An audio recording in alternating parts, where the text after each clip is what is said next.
This question is from Q 2021 Mechanical Engineering Paper Set 1, question number 32. A tappet valve mechanism in an IC engine comprises a rocker arm ABC that is hinged at B as shown in the figure. The rocker is assumed rigid and it oscillates about the hinge B. The mass moment of inertia of the rocker about B is 10 to the power minus 4 kg meter square. The rocker arm dimensions are A 3.5 cm and B 2.5 cm. A push rod pushes the rocker at location A and when moved vertically by a cam that rotates at n rpm. The push rod is assumed massless and has a stiffness of 15 Newton per millimeter. At the other end C, the rocker pushes a wall against a spring of stiffness 10 Newton per millimeter. The valve is assumed massless and rigid. Resonance in the rocker system occurs when the camshaft runs at a speed of dash rpm, rounded off to the nearest integer. Let's find out.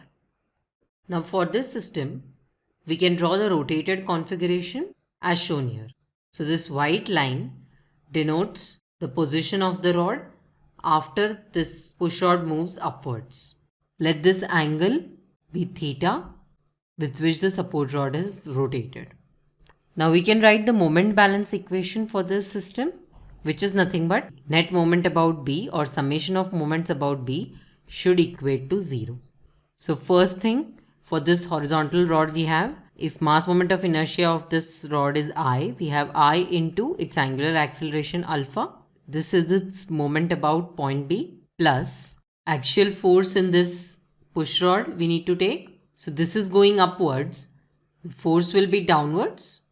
Because it is the resistance force, it should be opposite in direction to the motion occurring or the displacement occurring. So this will be creating a anti-clockwise moment about point B and we take anti-clockwise positive.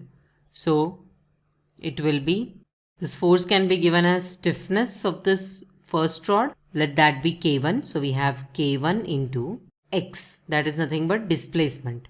So this vertical displacement can be written as A into theta, A theta. This is the force in this rod, axial force in this push rod into the distance between the rod and point B is A. So we do into A. Then for this right side support also we can write in the similar manner. So this force, the rod is moving downwards, so force will be upwards and this should also create an anti-clockwise moment about point B. So this is also a positive moment. So plus, let the stiffness be K2 into B theta into the distance B. This should be equal to 0. This is the complete moment balance equation. Now alpha here can be written in terms of theta. So we'll write I theta double dot plus K1 A square plus K2 B square. Taking theta common from here will be equal to 0. So this is nothing but the equation of motion because it is of the form m theta double dot plus k theta equal to 0. But here instead of m and k we have I and this complete term. I can be taken as a mass equivalent and this term can be taken as a stiffness equivalent. So if you want to find the natural frequency of the system, it will be given by omega n equal to under root of stiffness equivalent, which is nothing but K1A square plus K2B square divided by mass equivalent, which is nothing but I. Putting all the corresponding values, we have natural frequency omega n will be equal to under root of. Now because stiffness is given in Newton per millimeter, we need to convert A and B also in millimeters.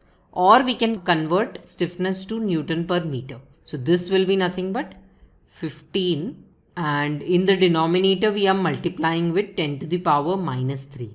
So in the numerator it will be multiplied with 1000, that is 10 to the power 3. So it is 15,000 Newton per meter. Substituting it here, we have K1 as 15,000 into A will be written as 3.5 centimeter divided by 100. This converts A to meter square. This complete term plus K2 is given as 10, so we have 10,000 into B is given as 2.5 centimeters. So it is 2.5 divided by 100 square of it. Again divided by I, which is given as 10 to the power minus 4 kg meter square. So this complete term turns out to be 496.236 radians per second, as it is the value for omega. But we need to find out the value in RPM. Omega is written as 2 pi n by 60.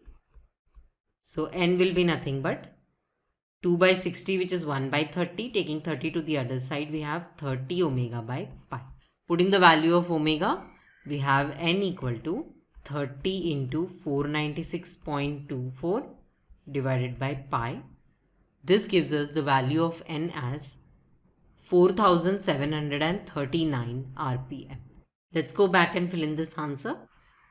Resonance in the rocker system occurs when the camshaft runs at a speed of 4739 RPM, because we need to round it off to the nearest integer. To learn more about kinematics of machines, you can refer to the NPTEL video, Module 10, Lecture 1, Kinematics of Machines. It's from the course Kinematics of Machines by Professor Ashok Kumar Malik. He is from Department of Mechanical Engineering of IIT Kanpur. I hope this solution helps you clear your doubt. Thank you.